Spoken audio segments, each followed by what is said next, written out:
My name is Dr. Timothy Dunes, and we just stopped here at the Sturgeon Bay Dunes, and we're going to explore the effects of erosion.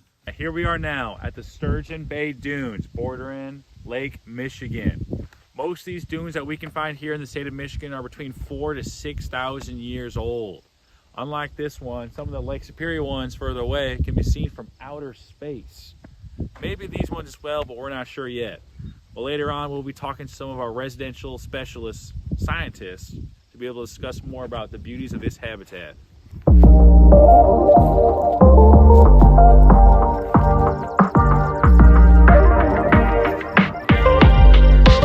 Around us, we see very small types of vegetation, like over here. But if we go over here, we see some bigger brush and such like that. But over here, it's a bit more open because of these sand walls. We have different forms of vegetation.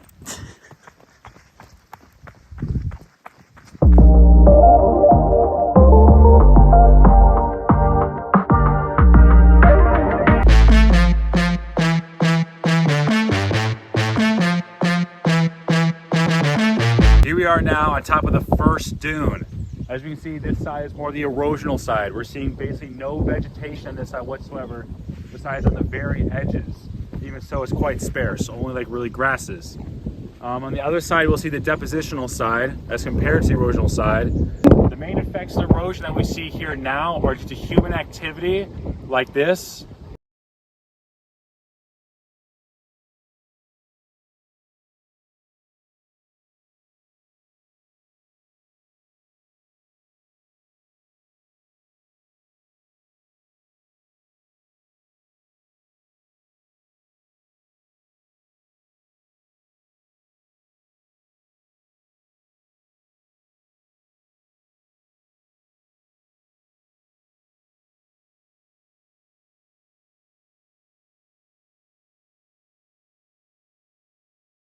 Believe it or not, this is the same dune. We see the depositional side as there's way less wind over here. We see a lot more vegetation growing on this side. Again, the depositional side as compared to the erosional. A lot less wind activity here so plants can thrive.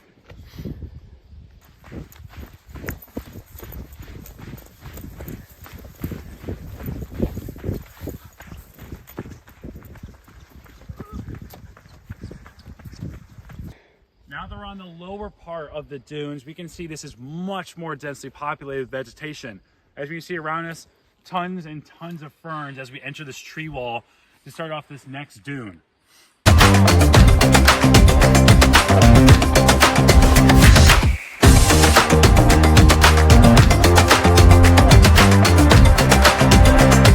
Believe it or not, this is only the second dune. This is literally like 50 feet from the first one we were just at. And you can see it's looking a lot more like a forest.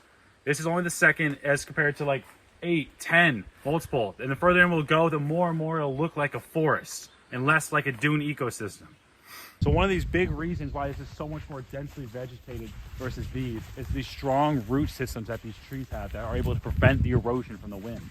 They can hold in the soil and the sand and create stronger networks holding the entire landscape together, rather than over here where we see a lot smaller plants that barely have any roots in the bottom. Follow me, I'll take you back down the erosional side of this dune. Oh, hey there, Dr. Botany.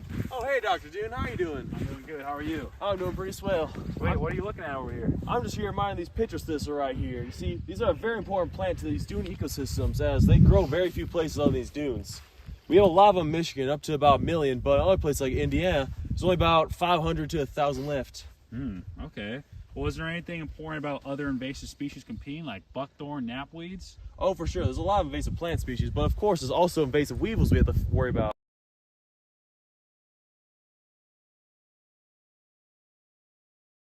And these plants right here take about 5 to 8 years to flower, so they have a very long reproductive cycle. So in order to preserve these plants, we gotta keep them here as they are. If we keep on moving them, it's gonna take longer and longer for them to reproduce, so. Okay.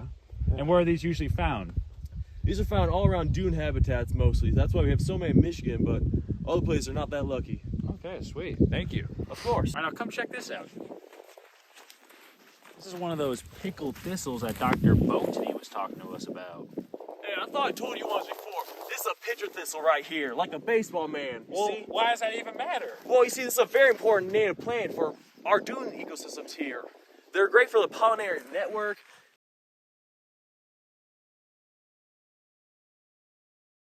They're great for preventing erosion. So how do these actually prevent erosion then?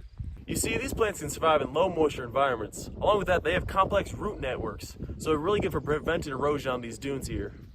Earlier you mentioned that these have flowers. I'm not really seeing any here. Yeah, so you see these bulbs here, right here at the top? They normally take 5 to 8 years to actually flower. So it's very important to these plants to live that long in order to actually flower. Otherwise, the pollination can't really do much. Okay, sweet.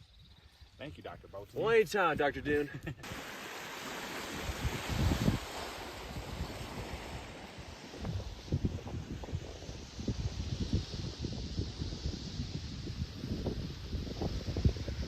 Here we are now on the other side of this dune. As you can see, beautiful Lake Michigan over here. Lots of people depend on these dunes for a beautiful place to both vacation and rest, but also it's a unique environment for both flora and fauna to thrive.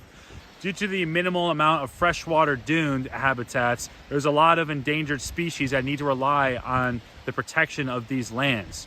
More on that will be my friend Dr. Becky Beek. Yes, hi, I'm Dr. Becky Beek. Nice It's nice to see you, Dr. Dune. We're going to learn a little bit more about my favorite endangered species, and that would be the piping plover. That away.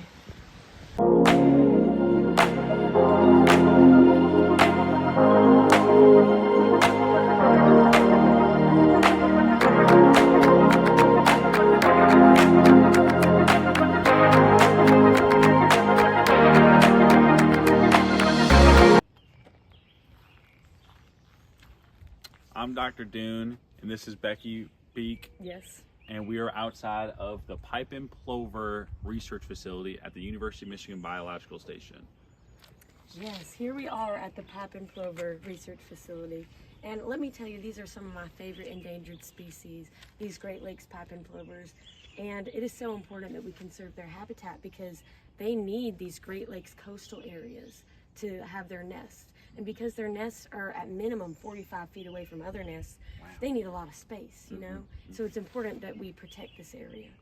So how many of them live in the Michigan area then if they're so endangered? As of 2022, there were just 72 breeding pairs and about 150 fledglings. And that is nowhere near the numbers we would like to replenish this population. So these pipe and plovers live on the shorelines. So what are they actually eating then if they're so tiny? They may be tiny, but you know what's tinier? Aquatic invertebrates. And that's what they eat along these shorelines. And that's why the shoreline environment is so important. What's actually threatening these species then? Well, you know how I said these plovers, they like this coastal area for their habitat? Well, we as humans also like that coastal area as our habitat for our development of beach homes and for recreation. And so when humans do that, they destroy the habitat. When they bring their dogs on the beach, they might trample nests, they might predate the plovers, or they might just scare the plovers away. And none of that is good habitat for these birds. They're so tiny, but why are they so important? Well, I'll say they're important, first of all, because they're the cutest bird species I've ever seen, and I'm partial to them. But second of all, they're a very important native species, and that's because they are an indicator species. So the health of this species can tell us a lot about the health of the rest of the ecosystem.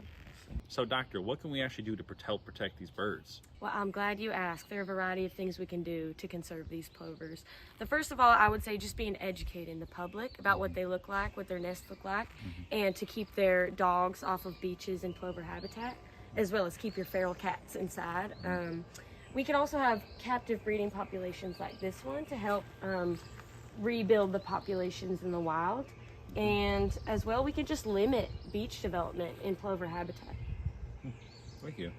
But what all have we learned today? We learned about dune preservation, unique habitats it provides, and the species that live within it, like the pitcher thistle and pipe and plover.